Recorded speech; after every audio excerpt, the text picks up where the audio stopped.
ശബരിമല സ്വർണ്ണക്കൊള്ളക്കേസിൽ പ്രതി ഉണ്ണികൃഷ്ണൻ പോറ്റിയുമായി ബന്ധമുണ്ടെന്ന് തുറന്നു പറഞ്ഞ മുൻമന്ത്രി കടകംപള്ളി സുരേന്ദ്രൻ പോറ്റിയുടെ വീട്ടിൽ പോയിട്ടുണ്ടെന്നും ഭക്ഷണം കഴിച്ചിട്ടുണ്ടെന്നും കടകംപള്ളി വ്യക്തമാക്കി.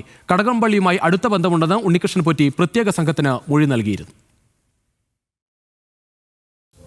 ശബരിമല സ്വർണ്ണക്കൊള്ളയിൽ വിവാദമുയർന്ന പല ഘട്ടങ്ങളിലും ചോദ്യങ്ങളിൽ നിന്ന് ഒഴിഞ്ഞുമാറുകയായിരുന്നു മുൻ ദേവസ്വം മന്ത്രി കടകംപള്ളി സുരേന്ദ്രൻ.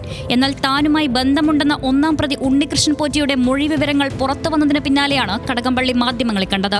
ഏതൊരാ കാലത്ത് എപ്പോഴോ ഒരിക്കൽ ശബരിമല പോകുന്ന വഴി ശബരിമല പോകുന്നു എന്നുള്ള കാര്യം അന്ന് പോകുന്നു എന്നുള്ള കാര്യം പോറ്റി അറിഞ്ഞിരിക്കണം. അതുകൊണ്ട് അന്ന് ആ വീട്ടിൽ നടക്കുന്നൊരു ചെറിയ ചടങ്ങുണ്ടെന്ന് പറഞ്ഞിട്ട് അദ്ദേഹം ആ ചടങ്ങിൽ എന്നെ പങ്കെടുക്കണമെന്ന് പറയുന്നുണ്ടായിരുന്നു.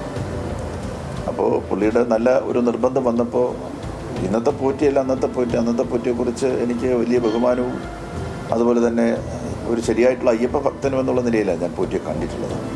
അപ്പോൾ അതുകൊണ്ട് തന്നെ അങ്ങനെ പറഞ്ഞപ്പോൾ 2016 മുതൽ അയ്യപ്പ ഭക്തർ എന്ന നിലയിൽ പോറ്റിയെ അറിയാം. 2017 വീട്ടിൽ പോയിട്ടുണ്ട്. പോലീസ് അകമ്പടിയോടെയായിരുന്നു സന്ദർശനമെന്നും രഹസ്യ കൂടിക്കാഴ്ചയല്ലെന്നും കടകംപള്ളിയുടെ വിശദീകരണം. ആ ചടങ്ങിൽ പങ്കെടുക്കുന്നതിന് വേണ്ടിയിട്ട് ഞാൻ പോയി. ഞാൻ സ്വകാര്യമായിട്ട് പോയതല്ല, രഹസ്യമായിട്ട് പോയതല്ല. പോലീസ് സ്റ്റേഷനിൽ വിവരം അറിയിച്ച് പോലീസുകാരുടെ അകമ്പടിയോടുകൂടിയാണ്. ഒന്നോ രണ്ടോ പോലീസ് ജീപ്പ് എന്നോടൊപ്പം ഉണ്ടായിരുന്നു എന്നാണ് എൻ്റെ വിശ്വാസം. അയൽക്കാരൻ 2 വട്ടം കണ്ടു എന്ന് പറയുന്നതിൽ എന്താ അദ്ദേഹത്തിന് തെറ്റിയിട്ടുണ്ടാവും. ഞാൻ 1 വട്ടമേ പോയിട്ടുള്ളൂ. മന്ത്രിയായിരുന്ന കടകംപള്ളിയുമായി ബന്ധമുണ്ടെന്ന ഉണ്ണികൃഷ്ണൻ പോറ്റിയുടെ മൊഴിയുടെ വിശദാംശങ്ങളും പുറത്തു വന്നു. ശബരിമലയിലും തിരുവനന്തപുരത്തും വെച്ച് കണ്ടിട്ടുണ്ട്. കടകംപള്ളിയെ മാത്രമല്ല വിവിധ രാഷ്ട്രീയ പാർട്ടി നേതാക്കളുമായി അടുത്ത ബന്ധമുണ്ട്. പല നേതാക്കൾക്കും ഉദ്യോഗസ്ഥർക്കും വിളക്കുകളും ബാഗുകളും ഉൾപ്പെടെ വില കൂടിയ ഉപഹാരങ്ങൾ നൽകിയിട്ടുണ്ടെന്നും പോറ്റി മൊഴി നൽകി. ശബരിമല സ്വർണ്ണക്കൊള്ളയിൽ രജിസ്റ്റർ ചെയ്ത ദ്വാരപാലക ശില്പ കേസിൽ ഉണ്ണികൃഷ്ണൻ പോറ്റിക്ക് കൊല്ലം വിജിലൻസ് കോടതി ജാമ്യം അനുവദിച്ചു.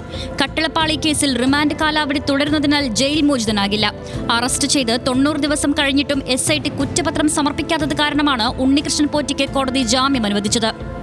അതേസമയം പ്രത്യേക അന്വേഷണ സംഘത്തിന്റെ സന്നിധാനത്തെ പരിശോധന ഇന്നും തുടരുകയാണ്. സ്ട്രോങ് റൂമിൽ നിന്ന് പെയിന്റ് അടിച്ച നിലയിൽ അഷ്ടദിക്പാലകരുടെ ശില്പം കണ്ടെത്തി.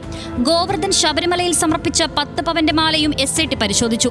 പുതിയ സ്വർണ്ണക്കൊടിമരത്തിന്റെ ചുറ്റളവടക്കം പരിശോധിച്ച സംഘം കൂടുതൽ തെളിവുകൾ ശേഖരിക്കുകയാണ്.